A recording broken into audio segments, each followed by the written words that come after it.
Hey everyone. I was watching a YouTuber the other day named Human, and he brought up this great point that we tend to focus way too much on red flags nowadays than we do green flags when it comes to dating. And I believe he's right. It's like we're constantly looking for the negative, trying to find out what's wrong with someone more than we're actually paying attention to what's right about them. And this creates a few problems, one of which being not everyone's going to have red flags. So if you're spending your time constantly looking for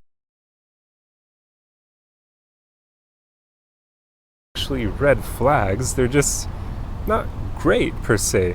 But if you are only focusing on the negative, you could ignore all these great qualities that the person has, along with those few bad qualities. I mean, nobody is perfect, right? Like, all of us have things we could work on. So I know I'm not perfect. I know a lot of my own shortcomings, and I know there are things about me that could certainly annoy or push away specific women. I get that.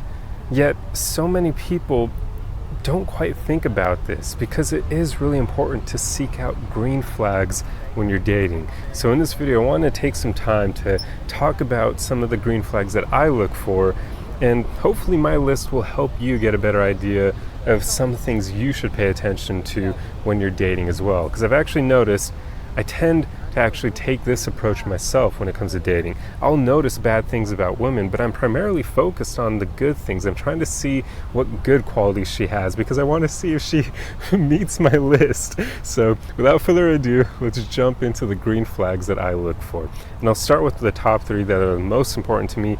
These are pretty much not quite deal breakers for me, but they let me know whether or not a woman is worth getting into a relationship with, because I will not jump into a relationship with a woman who doesn't meet these three qualities. And the first one is a high level of self-awareness. She doesn't need to be the most self-aware person on the planet, but I hope she has enough where she's able to recognize her faults and know what she needs to work on, so that she also knows when she may be the problem in her relationships or in her life in general, instead of constantly playing the victim and blaming everything or everyone else around her. That's really important. And then two is emotional maturity. This is huge because it kind of ties in with the last one. The more emotionally mature someone is, the less likely they'll be to take their emotions out on you, because they'll understand when they're feeling specific ways, and they'll know, hey, maybe right now I should give myself some space from the people I care about because I may be a bit too emotional around them. I may end up saying something that could push them away when I don't mean to. That's huge as well, because otherwise when people lack emotional maturity, that's when you have ridiculous arguments just because that person is in a bad mood and they don't have the emotional maturity to recognize it and then to know how to deal with it in a healthy way, which would usually entail not attacking your partner. So yeah, that's another really important one. And then the third one is it's being happy on your own. It's being able to enjoy your own company, to be alone and not need other people to make you happy. This is also huge because a lot of people lack this quality, and I've found if someone can't be happy on their own, they're not going to be happy with you. Because yeah, I mean, like, really think about that. Can you make other people happy? Not really, because if somebody's placing their happiness on you, they're going to lose it as soon as you do something that disappoints them, right? So it's really difficult and unfair for you to be responsible for somebody else's happiness. And if somebody isn't happy on their own, they're likely going to do that. Since they're not happy by themselves, they're going to immediately want you to make them happy. And that's just, nobody wants that. So that's the third green flag that I look for. A woman being happy and comfortable on her own before she even begins to date. Because I just don't want to be responsible for her happiness. I'm not some freaking court jester around there to entertain her and please her. Like, that is not my job. She needs to be happy before she wants to start a relationship with me. So those are my top three. But going along with that, another really important one to me is honest communication and just being a good communicator in general, because this is one I've found a lot of people in general, not just women, but a lot of people in general are hypocrites on this. They say they want a great communicator, but they don't even communicate themselves. Like, I actually met what I thought was a great woman a few weeks ago online. I met her online, and we had 3 like awesome phone calls. We deeply connected each time. Each phone conversation was like over an hour long. And I remember at one point she said that communication was really important to her. But I noticed she wasn't actually a great communicator when we weren't talking on the phone. Like, she was not good at texting, and trying to get her out on a date felt like pulling teeth. Like, it was really difficult. We scheduled one date, then she ended up canceling for like family reasons. And then there was like no effort on her end to try to schedule another date. So at some point I just was like, what the hell am I doing? Like, I feel like I'm chasing this woman. She doesn't communicate well, even though she said she wants a great communicator, and I just didn't want to put up with that. So this is a big one to me, because that's not the only time I've ever encountered that. There are quite a lot of times where I've met women who aren't great communicators, and it just doesn't lead anywhere good usually, because it makes you have to do all the work, and that's just annoying. Like, guys, or people in general, like both men and women, do not chase anyone. If someone isn't communicating with you, at some point just let them go. Like, it's not your job to try to chase the people that you think would be good matches for you. If you have to chase someone, they're probably not a good match for you. So just let them go, let them fall off to the side. So that's another big one to me. But also, authenticity is another green flag I look for. A woman being comfortable enough to be authentic, to be real, to be her true self around me. I don't want to be around a woman who is pretending to be someone she's not. And you can usually tell. Like, a great way to reveal someone's authentic self is just to be non-judgmental around them. The less that you judge someone, the more people feel comfortable to be who they are around you. So really, being non-judgmental is a huge tool for dating, because it makes it so that you can tell who someone really is. And if someone doesn't have that courage to be authentic with you, you just never really know what you're getting into with them. Like, I would not enter into a relationship with a woman who's not authentic, because I don't know how she'll change over time, since she's not presenting her true self to me.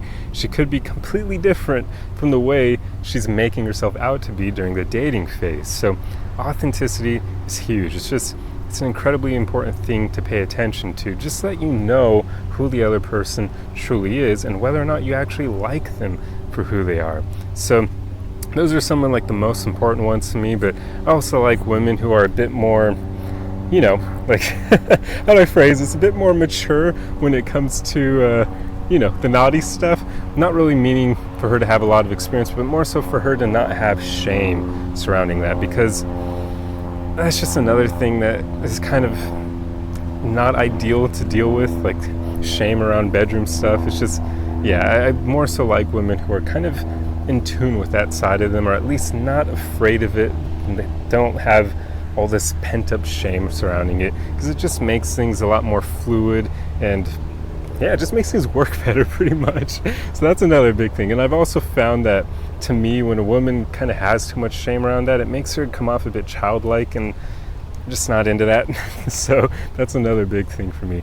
But for the most part, those pretty much are the main things that I would say. Also, of course, her being kind, caring, just a genuinely good person, and not being self-absorbed, not thinking she's the best woman in the world, just things like that. Like, obviously the list could go on forever, but for the most part, those are pretty much the main green flags that I look for. And a woman doesn't need to have all of them, of course, for me to want to get into a relationship with her, but she certainly needs to have those first 3 that I mentioned. Those, for me, are the most important. They're deal breakers for a relationship, not for dating, for just, going on dates and having fun like that. They're not deal breakers for that, but I would not get into a relationship with a woman who isn't self-aware, doesn't have emotional maturity, and who isn't happy on her own.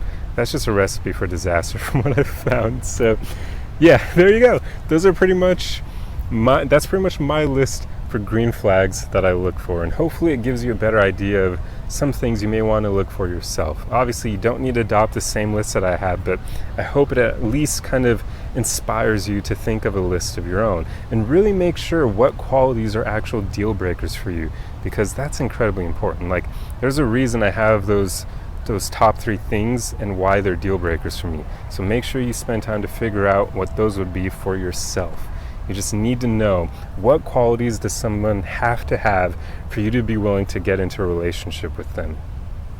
That doesn't matter more if you view relationships as like a a pre-interview, I guess, for marriage, because that's the way I kind of view it. Maybe not marriage per se, but at least for like finding a lifelong partner.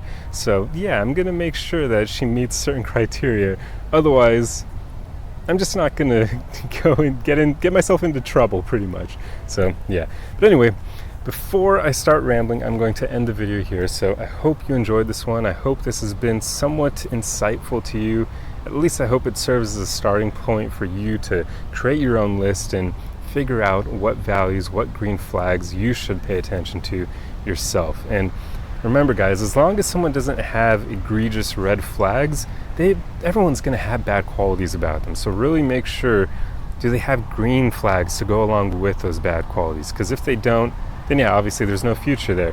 But if they don't have any red flags but do have bad qualities, if they've got green flags to go along with them, then there shouldn't be any problem for you to continue dating that person. But anyway, I hope you enjoyed this video. If you like content like this, be sure to subscribe for more. Otherwise, leave a comment for the algorithm, leave a like on the video, and I will see you guys in the next video. Arrivederci.